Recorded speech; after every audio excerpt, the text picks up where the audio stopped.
Right, ఇక ఉమ్మడి ప్రకాశం జిల్లా కందుకూరులో హిజ్రాలు రెచ్చిపోతున్నారు.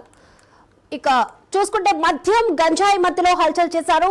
హరణి ప్రజా వైద్యశాలలో హిజ్రాలు హంగామా చేశారు. డబ్బులు ఇవ్వాలని సిబ్బందితో గొడవకు దిగారు. ఆసుపత్రిలో డాక్టర్స్ సిబ్బందిపై హిజ్రాలు దాడి చేశారు.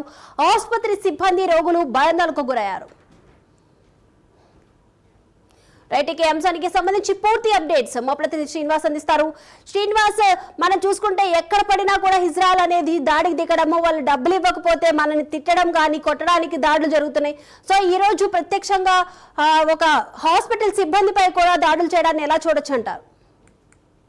ఇటీవల కాలంలో హిజ్రాల ఆగడాలు అనేది పెట్టుబడుతున్నాయి. వీళ్ళు గంజాయికి మద్యానికి అలవాటు పడి ప్రజలపై విచక్షణ రహితంగా దాడులు చేస్తున్నారు. దీనిపై ప్రజలు భయభ్రాంతులు చేస్తున్నారు.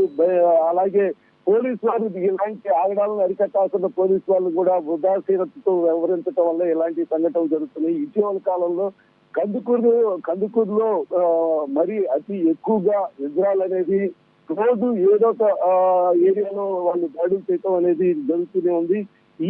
ఈ పరిణామంలోనే ఇటీవల కాలంలో దసరా ఉత్సవాలు రావడంతో దసరా మామూలు ఇవ్వాలని చెప్పి ప్రతి ఆసుపత్రులు, ప్రతి షాపులు, ప్రతి ఒక్క చోట కూడా వాళ్ళు వచ్చి డబ్బులు అడగటం, వాళ్ళు ఈయన పక్షంలో వాళ్ళపై దౌర్జన్యాలు చేయటం అనేది నిత్య కృత్యంగా మారింది. దీనిలో భాగంగానే కందుకూరులోనే హరిణి హాస్పిటల్కి వచ్చి దసరా మామూలు ఇవ్వాలని చెప్పి వాళ్ళని డిమాండ్ చేయటం, అక్కడ నర్సు ఇప్పుడు పేషెంట్లు ఉన్నారు ఇప్పుడు కాదని చెప్పడంతో ఆమెపై విచక్షణ రహితంగా దాడి చేసి అలాగే రోడ్డుపై కూడా వాళ్ళు వికృతంగా బట్టలు వేసి మరి అక్కడ అసభ్యకరంగా ప్రవర్తించారు. అలాగే ఆమెపై దాడి చేశారు. దానిపై పోలీసులకు కూడా వారు సమాచారం ఇవ్వడంతో వారు వచ్చి ఇప్పుడు దీనిపై ఈ సంఘటనలపై విచారణ కొనసాగిస్తున్నారు.